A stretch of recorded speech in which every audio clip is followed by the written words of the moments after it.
할렐루야. 오늘 이 아침에도 우리 하나님의 크고 놀라운 은혜가 여러분 안에 충만하시기를 간절히 기원합니다. 이게 뭔지 아시죠? 지난주 말씀드렸습니다. 혹시 지난주 빠지신 분들을 위해 법궤, 언약궤입니다. 다윗이 법궤를 가지고 예루살렘으로 자기 여부 족속이 지배하고 있던 성으로 가지고 와서 그 성을 차지하고 그 성으로 가져왔다는 이야기를 지난주에 말씀을 드렸습니다. 자, 다윗이 법궤를 가져오고 난 뒤에 궁에서 아주 편안하게 생활을 하게 됩니다. 다윗은 전쟁을 치르고 피해 다니고 오랜 세월 동안 고생을 하고 어쩌면 그의 청춘은 전부 다 그런 환난 가운데서 보냈다, 그렇게 말할 수 있을 만큼 오랜 세월 동안 그렇게 하다가 이 법궤를 자기 성에 모셔놓고 난 뒤로는 굉장히 편안하게 지나게 되지요. 자, 편안하게 이렇게 막 다니던 사람이, 활동하던 사람이 평안하니까 뭔가 마음에 또 다른 소망이 일어나게 됩니다. 그래서 뭘 하면 좋을까 하고 생각하는 가운데 다윗의 마음 가운데 소망이 하나가 생깁니다. 다윗은 이런 마음이 들었습니다. 나는 백향목 궁에서 이렇게 평안하게 지내는데 여호와 하나님의 법궤는 휘장 가운데 있다라는 그것이 굉장히 이 마음 안에 부담감으로 다가오게 된 거죠. 그래서 나단 선지자를 통하여서 내가 성전을 짓고 싶다는 그런 계획을 이야기합니다. 하나님이 그 이야기를 받으시고 이 다윗의 마음을 굉장히 기뻐하시죠. 굉장히 즐거워하십니다. 그리고는 그날 밤에 나단 선지자를 통하여 다윗에게 이렇게 말씀하십니다. 내가 너의 집을 영원히 보존하여 주겠다. 이 다윗의 소망에 하나님은 놀라운 방법으로 놀라운 이야기로 응답을 하신 것입니다. 대답을 하신 것입니다. 그게 뭐냐면 바로 너의 집을 영원히 보존하여 주겠다라고 하는 것이었습니다. 너의 집을 영원히 보존하여 주겠다라는 이 말은 무슨 말이냐면 이 다윗 후손이 영원히 왕위를 이어가게 될 것이다 라는 것을 말해주고 있는 것이죠. 실제로 다윗이 죽고 난 다음에 솔로몬이 죽고 난 다음에 그 아들들이 이렇게 해서 계속 이어가다가 이 남유다를 통하여 다윗 왕위를 계속해서 계승하다가 마침내 예수님께서는 다윗의 후손으로 이 땅에 태어나시게 되고요. 요한계시록 5장 5절에 보면 다윗의 뿌리가 이겼다라고 선포하는 자리까지 이 다윗의 이름이 쉬지 아니하고 그 땅 가운데 흐르도록 만들어 주신 것입니다. 하나님은 다윗의 그 마음을 받으시고 너무너무 기뻐하신 것이죠. 그러나 다윗이 바라는 그 한 가지, 성전을 짓는 것은 허락하지 않으셨습니다. 그리고 솔로몬을 통해서 성전을 짓겠다, 그렇게 말씀하신 것이죠. 역대상 22장 7절 8절에 보면 다윗에게 왜 성전을 허락하지 않으신가 하는 그 내용이 나오는데요. 역대상 22장 7절 8절 같이 읽겠습니다. 시작. 다윗이 솔로몬에게 이르되 내 아들아, 나는 내 하나님 여호와의 이름을 위하여 성전을 건축할 마음이 있었으나 여호와의 말씀이 내게 임하여 이르시되 너는 피를 심히 많이 흘렸고 크게 전쟁하였느니라. 내가 내 앞에서 땅에 피를 많이 흘렸은즉 내 이름을 위하여 성전을 건축하지 못하리라. 아멘.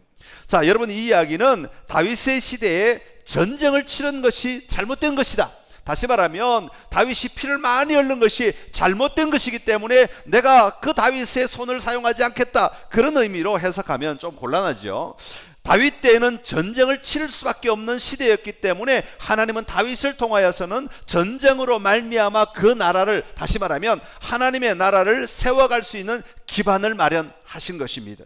그리고 이 다윗의 사역은 전쟁을 통하여 나라를 세우는 사역이었다면 이제는 솔로몬을 통하여서는 그곳에 성전을 짓고 여호와 하나님의 삶을 살아갈 수 있는, 다시 말하면 여호와 하나님 중심의 삶을 살아가도록 만들어 가시는 것, 이것이 하나님의 과정, 역사 속에서 하나님의 일하심의 과정이라고 말할 수 있습니다. 이것을 다른 이야기로 보면 다른 것으로도 살펴볼 수 있는데, 다윗하면 무엇 때문에 유명해지게 되었습니까? 다윗이 왕이 될 수 있었고 다윗이 모든 사람 위에 뛰어난 리더가 될 수 있었던 중요한 계기는 바로 골리앗 때문입니다. 골리앗. 다윗이 양치기 목동에서 일약 스타가 될 수 있었던 이유는 바로 이 골리앗이 있었기 때문이죠.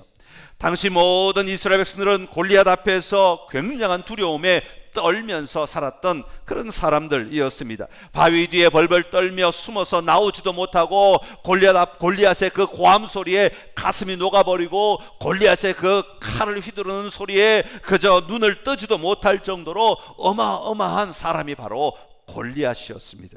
그러나 다윗은 골리앗을 보았을 때 무엇이라고 이야기합니까? 저 사람이 하나님의 이름을 모독한다고, 저 사람이 하나님을 무시한다고, 그러면서 담대하게 일어나서 물맷돌을 돌려서 물리쳐 이기게 되지요. 여러분, 이것이 다윗으로 하여금 장차 왕으로 살아가게 하는 기반이 되었지 않습니까? 그래서 사람들이 뭐라고 말합니까? 사울이 죽인 자는 천천히요, 다윗이 죽인 자는 만만이라. 이런 것들이 다 과정 속에 기반이 되어서 다윗으로 하여금 전쟁을 치르고 그 전쟁 속에서 승리하게 하고 그 전쟁에 승리함으로 말미암아 이스라엘 나라라고 하는 이 나라를 점점 더 하나님 중심에 견고하게 세워가는 과정으로 삼으셨던 것이죠. 자, 그러면 솔로몬은 어떻습니까? 솔로몬 무엇이 솔로몬으로 하여금 위대한 왕으로 세워지게 만들었을까요? 그것은 유명한 솔로몬의 기도이죠. 오늘 기도 말고 그 앞에 나오는 솔로몬의 요청이 담긴 기도입니다. 솔로몬은 하나님을 향하여 얼마나 초기에 열심이었던지 1000번제를 드립니다. 그때 하나님께서 기브온에서 솔로몬에게 꿈에 나타나셔서 이렇게 말씀하십니다. 내가 너에게 무엇을 주면 좋겠느냐 이야기하라. 그때 솔로몬은 뭐라고 얘기합니까? 주여, 나에게 듣는 마음을 주시옵소서. 그래서 주의 백성을 재판하여 선악을 분별함으로 말미암아 하나님의 이 백성을 하나님의 방법대로 제대로 다스릴 수 있도록 나를 만들어 달라 그랬습니다. 여러분, 그 이야기를 들은 하나님이 얼마나 기쁘셨겠어요? 얼마나 좋으셨겠어요? 그래서 하나님이 이렇게 말씀하십니다. 열왕기상 3장 11절 12절의 말씀입니다. 같이 읽습니다. 이에 하나님이 그에게 이르시되 내가 이것을 구하도다. 자기를 위하여 장수하기를 구하지 아니하며 부도 구하지 아니하며 자기 원수의 생명을 멸하기도 구하지 아니하고 오직 송사를 듣고 분별하는 지혜를 구하였으니 내가 내 말대로 하여 내게 지혜롭고 총명한 마음을 주노니 내 앞에도 너와 같은 자가 없었거니와 내 뒤에도 너와 같은 자가 일어남이 없으리라. 아멘. 자, 이렇게 말씀하신 다음에 하나님이 이렇게 말씀만 하시면 의미가 없잖아요. 또 사람들이 알아들을 수 없잖아요. 그러니까 이건 1대1의 말씀이니까 하나님께서 바로 뒤에 놀라운 계기를 하나 주십니다. 그게 뭐냐 하면 바로 두창기, 열왕기상 3장에 나오는 두창기의 이야기가 나옵니다. 이 두창기가 이 솔로몬 앞에 나왔습니다. 왕이여, 우리를 재판해 주십시오. 이 문제를 좀 가려 주십시오. 시시비비를 좀 가려 주십시오. 그래, 뭐냐? 제가 이 여자와 함께 한 집에 살고 있는데 제가 아이를 낳았습니다. 사흘 뒤에 이 여자도 아이를 낳았습니다. 그런데 이 여자와 제가 한 방에 같이 살고 있는데 하루는 이 여자가 밤에 잠을 자다가 자기 아기 위에 잘못해서 올라가 엎드려 누움으로 말미암아 그 아기가 깔려서 아마 숨을 못 쉬어서 죽었던 것 같아요. 그런데 그 밤에 이 아기가 죽은 엄마가 죽은 자기 아기를 제 아기와 바꿔치기 해가지고 갖다 놓고 아침에 눈을 떠서 아이에게 젖을 먹이려고 보니까 내 아는 아이가 죽어 있는데 이 아이를 가만히 보니 이 아이는 제 아이가 아니었습니다. 그런데 옆에 있던 그 여자는 뭐라고 그러겠어요? 아닙니다. 이 아이가 제 아이, 살아있는 아이가 제 아이가 맞습니다 하고 막 우기는 일이 벌어지게 되었습니다. 그때 솔로몬은 뭐라고 말합니까? 칼을 가져와라. 그리고는 그 칼을 가져온 사람에게 명하기를 저 살아있는 아기를 반으로 쪼개라. 그리고 반쪽은 이 여자에게 주고 반쪽은 저 여자에게 주어라. 그렇게 말하죠. 그럴 때에 살아있는 아기의 엄마가 뭐라고 말합니까? 아닙니다. 솔로몬 왕이시여, 이 아이에게 칼을 대지 마십시오. 그냥 살아있는 채로 이 아이를 저 엄마에게 그냥 주십시오. 그렇게 얘기합니다. 그때 솔로몬이 뭐라고 말합니까? 살아있는 저 아이를 지금 말한 이 여자에게 주어라. 그럴 때에 성경에 보니까 뭐라고 기록되어 있는가 하니까 이 판결을 보고 온 백성이 왕을 두려워하기 시작했다, 그렇게 써 있어요. 여러분 놀랍지 않습니까? 사랑하는 성도 여러분, 우리가 이 땅을 살면서 우리가 모든 것을 전부 다 잘하는 것만이 축복은 아닙니다. 하나님은 우리 시대에 우리가 해야 하는 그 일을 오늘 우리에게 맡기시는 줄로 믿습니다. 여러분, 한 사람이 모든 것을 다 완벽하게 잘할 수 있으면 뭐 그것보다 더 좋은 것은 없겠지만, 다윗도 솔로몬도 하나님은 그 시대에 하나님이 바라고 계시는, 하나님이 이루셔야 하는 그 자리에까지 나아갈 수 있도록 사용하시는 것을 볼 수 있습니다. 오늘 우리가 하나님의 마음을 알아 나를 통해 일하시는 그 삶을 발견하고 오늘 나를 통해 어디까지 이루기를 원하시는지, 무엇을 하기를 원하시는지 그 삶을 잘 살아가는 것, 그것을 보고 잘 붙들고 살아가는 것, 그것이 오늘 우리가 누려야 될 은혜인 줄로 믿습니다.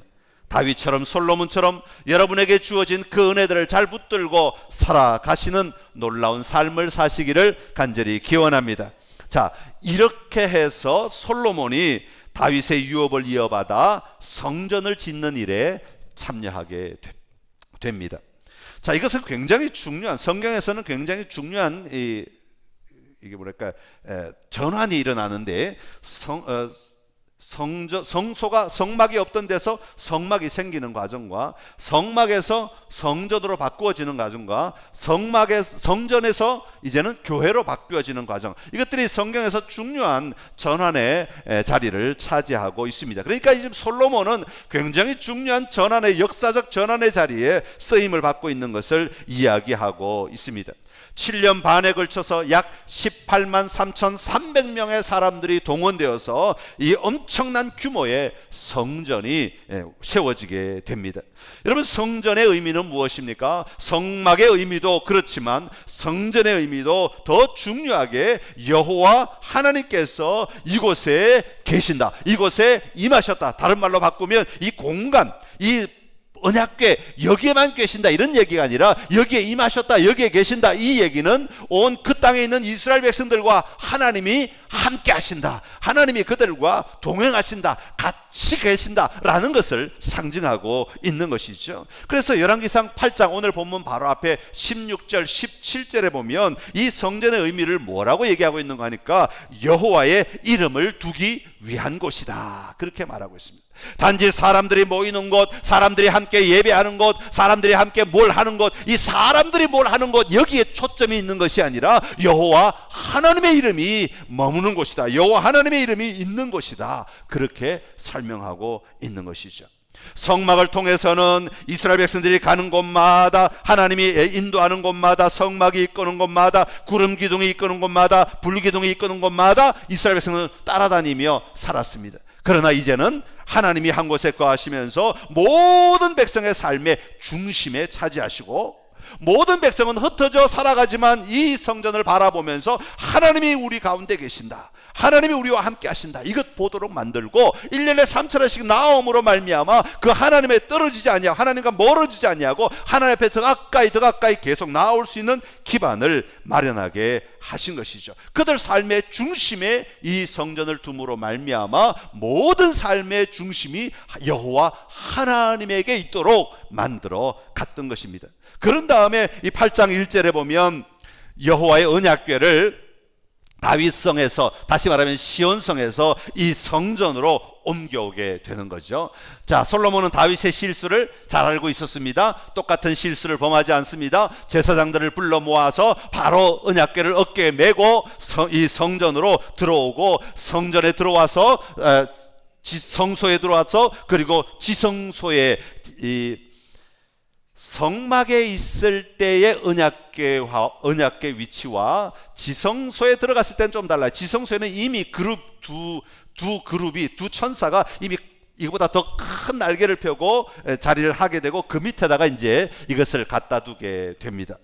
자, 이 지성소 날개 아래 이 언약궤를 갖다 놓게 될 때에 제사장들이 그곳에서 나오게 되는데, 갑자기 그곳에 구름이 하면서 여호와의 성전 전체에 구름으로 막 둘러싸이기 시작하는 겁니다. 그것을 성경은 뭐라고 말하고 있는가 하니까 여호와의 영광이 성전에 가득하였다, 그렇게 말하고. 여러분, 구름이 여호와의 영광을 표현했던 것입니다. 구름이, 사람은 하나님의 임재는 사람이 볼 수 없으니까, 사람의 눈으로 하나님은 보이지 않는 형상이시니까 하나님께서 바로 구름으로 그 형상을 드러내 주셨는데, 여러분, 솔로몬이 이 언약궤가 지성소 안에 들어갔다가 나오려고 하는데 구름이 가득한 것을 봤을 때 솔로몬의 심장은 어떠했겠는가? 얼마나 감격스럽고 얼마나 놀랍고 얼마나 감사하고 얼마나 흥분되고 얼마나 정말 아름다운 장면이었겠는가 하는 것입니다. 여호와의 영광이 성전에 가득하였다는 것은 단순히 언약궤만 있다는 이야기가 아니라 이곳에 참된 이 언약궤의 주인이 되시는 여호와 하나님이 임재하셨다는 것이고, 그 하나님이 이곳을 다스리신다는 것이고, 이 성전을 받으신다는 이야기고, 동시에 우리가 드리는 이 예배를 받으신다고 하는 것을 보게 되었던 것입니다. 너무 기뻐서, 너무 행복해서 솔로몬은 우리 오늘 본문 앞부분에 그 영광을 바라보며 이 성전을 하나님께 올려드린다고 하는 봉헌사를 드리고, 그리고 그 봉헌사 다음에 바로 오늘 본문의 기도를, 솔로몬의 봉헌 기도를 드리고 있는 것입니다. 여러분, 오늘 우리가 하나님 앞에 나올 때마다, 이 교회당에 들어올 때마다, 이곳에 어떤 신비한 장소이기 때문에, 이곳에서 어떤 이적이 일어났기 때문에, 이곳에서 어떤 현상들이 나타났기 때문에 우리가 이곳을 찾는 것이 아닙니다. 우리가 이곳을 찾는 것은 이곳에 여호와의 은혜가 함께 있고, 여호와의 영광이 우리와 함께 있고, 여호와의 임재가 우리와 함께 있고, 이곳에서 여호와의 능력이 우리와 함께 하시기에 오늘 우리가 이곳에 있고 또 우리가 함께 예배를 드리게 되는 것입니다. 그러나 이곳만이, 이제 교회 시대에는 이 장소만이 그런 장소로 제약되는 것은 아닙니다. 이곳은 공동체가 함께 모여 그 기쁨을 누리는 곳이라면, 이제는 이곳을 떠나서 각자의 삶에 나아가서 그곳에서도 그 영광, 그곳에서도 그 기쁨, 그곳에서도 그 삶의 아름다움을 누리는 삶이 되어야 하는 것이죠. 오늘 솔로몬이 경험했던 그 하나님의 임재를 보고 기뻐하고, 그 하나님의 임재 때문에 감격하고 즐거워하며 정말 흥분된 마음으로 하나님 앞에 이 결단의 기도를 드리는 것처럼, 여러분의 삶의 자리에서도 여러분의 삶의 자리에 임하신 여호와 하나님으로 말미암아 결단하고 또 감격하고 기뻐하며 드리는 기도가 끊이지 않는 삶이 되시기를 간절히 기원합니다. 그러면 솔로몬은 어떤 기도를 드렸는가, 그런 놀라운 감격의 순간에 어떤 기도를 드렸는가 하는 것을 우리가 좀 생각을 해봐야 할 것입니다. 첫 번째, 솔로몬은 하나님을 누리는 기도로 시작하고 있습니다. 한번 따라합시다. 하나님을 누리는 기도. 솔로몬은 기도를 시작하면서 가장 먼저 자기의 소원이나 자기의 삶의 이야기나 자기의 억울함이나 자기의 고난을 먼저 이야기하지 않았습니다. 가장 먼저 선포한 것은 여호와 하나님 자신을 선포하고 있는 것을 볼 수가 있습니다. 23절에 보면 이렇게 말합니다. 이스라엘의 하나님 여호와여, 위로 하늘과 아래로 땅에 주와 같은 신이 없나이다.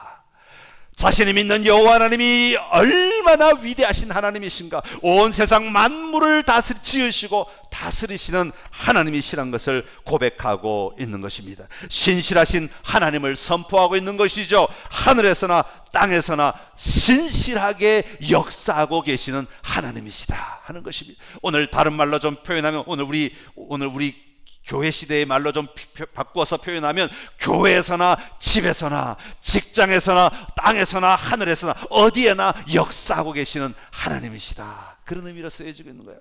여러분, 그러기에 여러분이 발이 닿는 곳곳마다 이것이 어디든지 상관하지 않고 하나님은 거기에 계시며, 하나님은 거기에 역사하고 계시며, 하나님은 거기에서 여러분과 함께하고 계심을 믿고 고백하며 나아가시기를 간절히 기원합니다.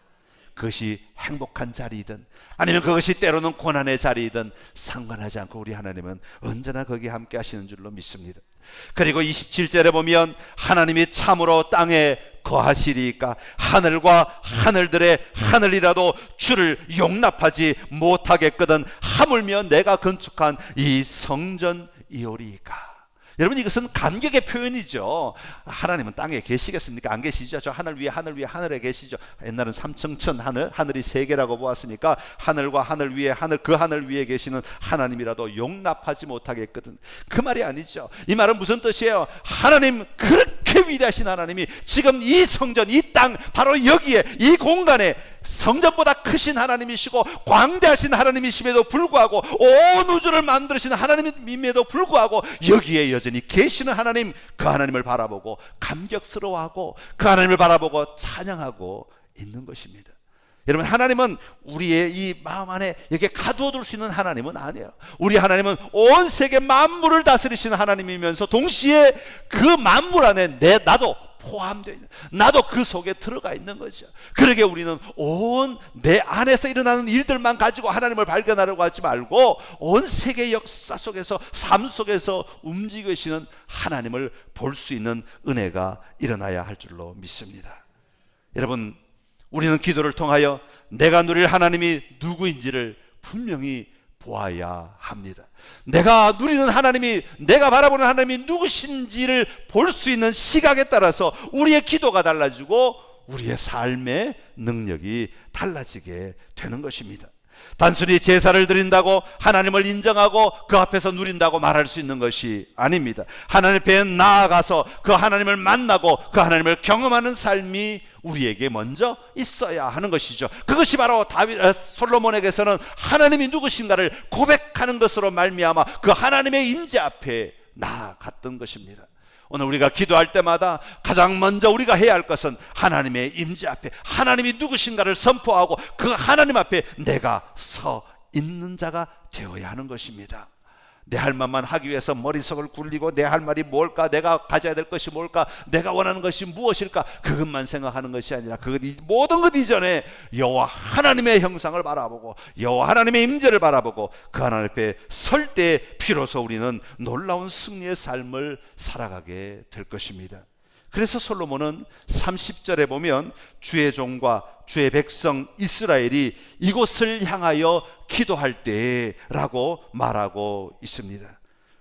하나님을 누리는 은혜가 여러분 삶의 자리에 충만하시기를 간절히 기원합니다. 지금 내가 기도하는 이 자리에, 내가 지금 예배하는 이 자리에 하나님이 나와 함께 하심을 보고 그 하나님 앞에서 드리는 기도가 될 수 있기를 간절히 기원합니다. 두 번째로 솔로몬은 용서하시는 하나님을 선포하고 있습니다. 한번 따라합시다. 용서하시는 하나님을 누리는 기도. 솔로몬은 하나님 앞에 먼저 나아가서 하나님을 고백하고 하나님을 선포하고 난 다음에 바로 그 뒤로 이어서 무엇을 기도하고 있는가 하면 31절부터 보면 사람들이 심판을 받아야 하는 상황에 처하든지, 33절에 전쟁에 패하든지, 35절에서 기근에 처하든지, 37절에서 온갖 재앙에 노출되었을 때라도 하나님 앞에서 나와 간구하면 하늘에서 들으시고 주의 백성을 회복시켜 달라고 요청하고 있는 것입니다.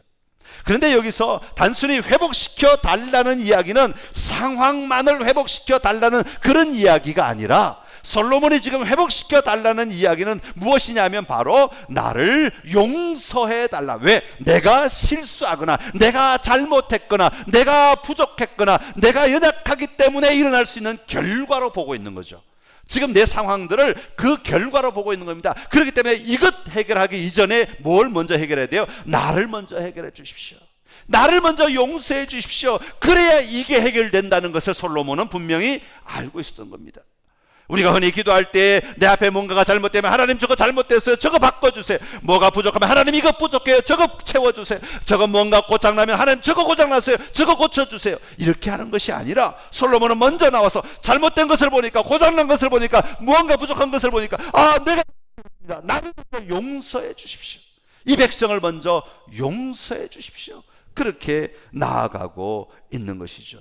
그럴 때 그 용서로부터 회복의 길이 열려지기 시작하는 것을 솔로몬은 보고 있는 것입니다. 여러분, 용서하시는 하나님을 경험할 때 우리는 이 은혜, 용서, 자비라는 단어를 너무 쉽게 생각하는 것 같아요. 나는 아무것도 안 하고 그냥 용서 주세요. 나는 아무것도 안 하고 그냥 자비 주세요. 나는 그냥 변화되지 않고 그냥 이렇게 은혜를 베풀어 주세요. 그렇게 생각할 수 있습니다만은 사실 성경에 나타나고 있는 우리 하나님은 굉장히 무서운 하나님이시죠. 굉장히 엄한 하나님이십니다. 굉장히 단호하신 하나님이십니다. 하나님은 죄를 굉장히 싫어하시는 하나님이십니다. 출애굽기 34장 6절 7절에 여러분 출애굽기 34장 그러면 이제 하나님의 법을 얘기하는 때입니다. 19장 20장이 기점으로 하나님의 법에 대해서 얘기합니다. 같이 읽습니다. 시작. 여호와께서 그의 앞으로 지나시며 선포하시되 여호와라 여호와라 자비롭고 은혜롭고 노하기를 더디하고 인자와 진실이 많은 하나님이라. 인자를 천대까지 베풀며 악과 과실과 죄를 용서하시라. 그러나 벌을 면제하지는 아니하고 아버지의 악행을 자손 3, 4대까지 보응하리라. 아멘. 하나님은 인자하신 분이시고 자비하신 하나님 맞습니다. 그러나 우리 하나님은 그것을 그냥 용서하시고 그냥 묻어주시는 하나님이 아니라 반드시 그 죄는 다스리시고 그리고 난 다음에 자비를 베풀어 주시는 하나님이시라고 말씀하고 있는 거죠. 여러분 굉장히 엄격하신 하나님이십니다. 그런데 문제는 이것 자체를 우리가 해결할 수가 없다는 거죠. 우리 힘으로는 감당할 수가 없다는 것입니다. 그래서 하나님께서 자신의 독생자 예수 그리스도를 이 땅에 보내주실 수밖에 없었던 것이죠. 로마서 3장 25절과 26절의 말씀입니다. 시작. 이 예수를 하나님이 그의 피로써 믿음으로 말미암는 화목제물로 세우셨으니 이는 하나님께서 길이 참으시는 중에 전에 지은 죄를 간과하심으로 자기의 의로우심을 나타내려 하심이니 곧 이때 자기의 의로우심을 나타내사 자기도 의로우시며 또한 예수 믿는 자를 의롭다 하려 하심이라. 아멘. 할렐루야. 자, 우리는 죄를 지으면 당연히 아무리 자비롭고 인자로우신 하나님이셔도 그 벌의 죄에 대해서는 책임을 져야 하는 거예요. 그런데 우리 스스로는 그 죄에 대해 책임을 질 힘이 없어요. 그래서 예수님이 이 땅에 오셔서 우리의 죄를 간과하심으로, 왜 어떻게 그냥 말로만 용서하신다는 것이 아니라 예수님이 그 죄값을 대신 치르심으로 말미암아, 예수님이 대신 그 죄값을 다루심으로 말미암아 우리를 용서하셨다.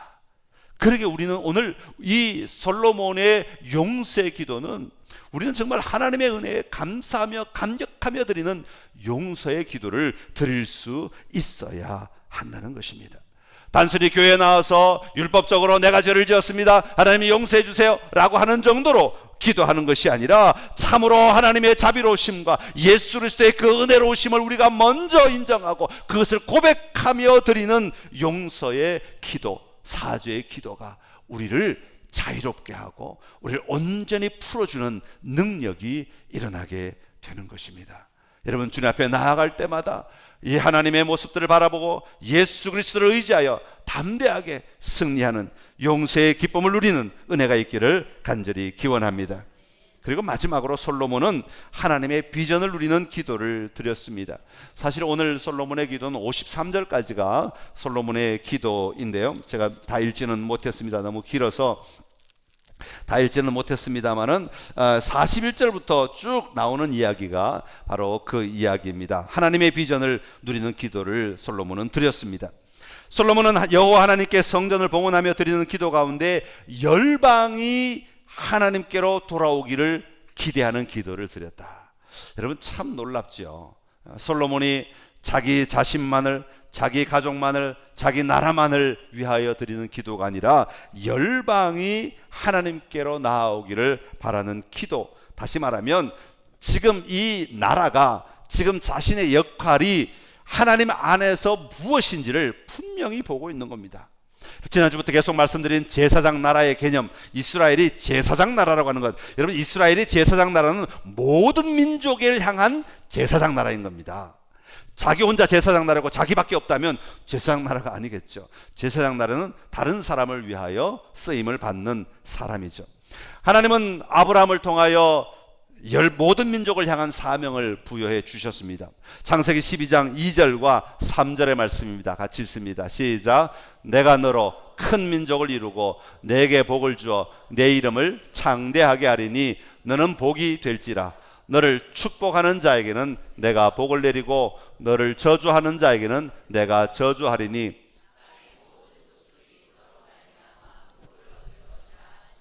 아멘. 땅의 모든 족속이 너로 말미암아 복을 얻을 것이다. 하나님은 이미 한 이스라엘만 보고 있는 하나님은 절대 아니십니다. 왜냐하면 하나님은 온 우주 만물을 창조하신 하나님이시고 이 온 우주 만물이 하나님의 마음 안에 다 들어있어요. 그렇기 때문에 하나님은 이미 아브라함을 부르셔서 땅의 모든 족속을 향하여 너를 사용하겠다, 그렇게 말씀하고 있는 것이죠. 지금은 아브라함 한 사람이지만 이 한 사람이 출애굽기로 넘어오면 민족이 되잖아요. 그래서 출애굽기 19장 5절 6절에서 너희를 민족이라고 말씀하시면서 이렇게 말씀하십니다. 시작. 세계가 다 내게 속하였나니 너희가 내 말을 잘 듣고 내 언약을 지키면 너희는 모든 민족 중에서 내 소유가 되겠고 너희가 내게 대하여 제사장 나라가 되며 거룩한 백성이 되리라. 너는 이 말을 이스라엘 자손에게 전할지니라. 아멘. 아브라함에게는 한 사람을 복의 통로로 사용하셔서 복이 되게 온 땅을 향한 복이 되게 하시겠다 말씀하셨지만 이제는 그 한 사람이 민족이 되는 거죠. 이스라엘 민족을 그렇게 삼으시겠다고 말씀하고 계십니다. 그러면서 이 솔로몬의 기도를 통하여 더욱 구체적으로 어떻게 그렇게 할 것인지를 이야기하고 있습니다. 오늘 본문 41절에서 43절의 말씀인데 같이 읽겠습니다. 시작. 또 주의 백성 이스라엘에 속하지 아니한 자 곧 주의 이름을 위하여 먼 지방에서 온 이방인이라도 그들이 주의 크신 이름과 주의 능한 손과 주의 펴신 팔의 소문을 듣고 와서 이 성전을 향하여 기도하거든 주는 계신 곳 하늘에서 들으시고 이방인이 주께 부르짖는 대로 이루사 땅의 만민이 주의 이름을 알고 주의 백성 이스라엘처럼 경외하게 하시오며 또 내가 건축한 이 성전을 주의 이름으로 일컫는 줄을 알게 하옵소서. 아멘. 자, 솔로몬은 이제 구체적으로 이 성전을 통하여서 어떤 일들이 일어날 것인가, 다시 말하면 온 세계 열방들이 여호와 하나님을 발견하고 여호와 하나님 앞에 나아오고 그 여호와 하나님으로 말미암아 살아가는 삶이 어떻게 열려질 것인가를 보여주고 있는 거죠. 물론 이때부터 시작된 건 아닙니다만 이것을 통하여서 이미 솔로몬은 그 꿈을 가지고 하나님의 비전을 가지고 지금 바라보고 있는 것입니다. 여러분, 오늘 우리 안에도 동일한 하나님의 일하심의 과정들을 볼 수 있는 은혜가 임하기를 간절히 기원합니다. 나만 잘 믿으면 된다, 나만 예수 믿으면 된다, 내가 예수 믿었으니까 만족한다. 하나님은 여기서 끝내라고 우리에게 말씀하지 않으십니다. 우리를 아브라함처럼 복의 통로가 되게 하시겠다, 너 때문에 세계 열방이 복을 받아야 할 것이다 말씀하시는 줄로 믿습니다. 그렇게 모인 우리 교회만 잘 살아야 된다, 우리 교회만 행복해야 된다, 그렇게 말씀하지 않습니다. 내가 너희를 제사장 나라로 삼으시겠다, 모든 민족을 위하여 제사장 나라로 삼으시겠다 말씀하고 계신 줄로 믿습니다. 그래서 우리가 모두가 다 제사장 나라가 되어서 이 믿지 않는 세상을 향하여 제사장 나라로서 하나님의 제사장으로서의 역할을 감당하는 자가 되어야 합니다. 하나님과 백성 사이의 중개자의 역할을 감당하는 자가 되어야 한다는 것이죠. 그리고 난 다음에 우리가 모범을 보이고 우리가 바르게 살고 우리가 하나님 앞에서 하나님의 뜻을 이루며 살아갈 때 세상 사람들이 우리를 바라보게 되고 우리를 통하여서 하나님께 기도하기 시작하고 우리를 통하여서 하나님께 나아오기 시작하는 역사가 일어나야 한다는 것을 말하고 있는 것이죠. 오늘 여러분의 삶이 바로 이런 놀라운 하나님의 통로가 되는 삶이 될 수 있기를 간절히 기원합니다. 하나님이 나와 함께 하시고 하나님의 이름이 있는 이곳에서 내 삶 속에서 하나님의 사명을 이루어가는 삶을 사는 선창의 모든 가족들이 되셔서 여러분의 한 사람 한 사람의 삶이 가치 없고 의미 없는 그저 시간만 흘러가는 삶이 아니라 정말 이 땅에서 내 생명 다할 때까지 하나님이 나를 얼마나 놀랍게 사용하고 계시는가를 보고 누리는 은혜가 충만하시기를 간절히 기원합니다. 기도하겠습니다. 참 좋으신 우리 하나님 아버지, 은혜를 감사합니다. 오늘 솔로몬의 기도를 통하여서 우리가 어떻게 기도해야 될지, 무엇을 기도해야 될지를 보게 하여 주시니 감사합니다. 하나님, 우리의 삶의 자리에도 이 기도가 끊이지 않게 하여 주옵소서. 하나님 앞에 먼저 나아갈 수 있게 하시고 하나님의 이름을 선포하게 하여 주옵시고 하나님의 능력 아래 잠기는 우리의 삶이 되게 하여 주옵소서. 용서하신 하나님, 그 용서하신 하나님을 경험할 때 은혜를 베풀어 주시는 그 하나님의 놀라운 사랑을 고백할 수 있게 하여 주시옵시고 우리에게 주신 사명들을 바라보며 내가 무엇을 해야 할지를 볼 수 있는 은혜가 있도록 나를 사용하여 주시옵소서. 예수님의 이름으로 기도드리옵나이다. 아멘.